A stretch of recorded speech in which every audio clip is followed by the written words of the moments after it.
Welcome along to Property Tribes TV, and this interview is inspired by the number of discussions I've seen on the various different property forums, and there seems to be a lot of confusion about the various different tenancy deposit schemes. So who better to help us clarify this than Isobel Thomson, CEO of NALS. So welcome, Isobel. Thank you. Now, first of all, before we talk about tenancy deposit schemes, just give us an overview of NALS.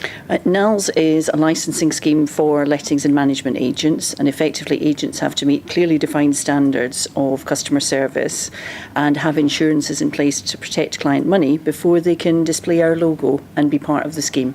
Now let's talk about the three different schemes that are in England, because Scotland is a separate issue and they're coming online with their own regulations in July, I think it is. But in England, lettings agents and landlords have a choice of three different scheme providers, don't they? Yes, that's correct. First of all, you have the DPS, the Deposit Protection Service, which is the only custodial scheme. So effectively, landlords and agents would pass the deposit money over to that scheme to be held for the duration of the tenancy.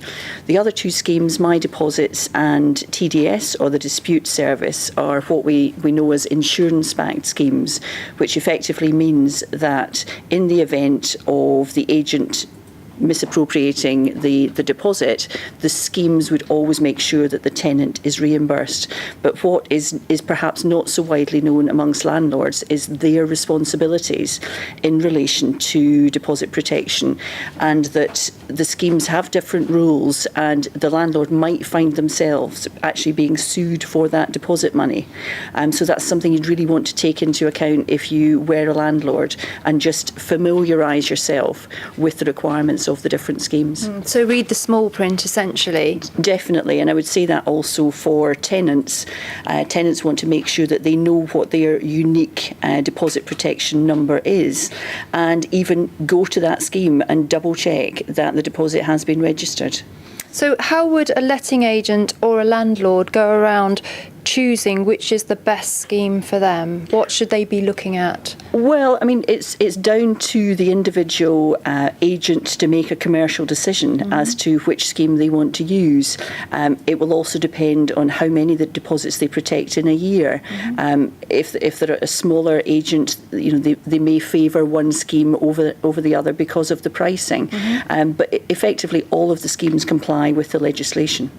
And I think I just want to reiterate that point you made. The landlord and the tenant should ask for their individual identification number to show that their deposit has been protected. And they should ask for that as part of the process of setting up a professional and robust tenancy. And maybe if they've got digital inventory, they could take a picture of that and add it into the inventory. Yes, certainly nothing to stop them from doing that. Yeah. Okay, well, thank you very much for talking to us. Thank you. And we're looking forward to Safe Agent Awareness Week as well, which is coming up in May.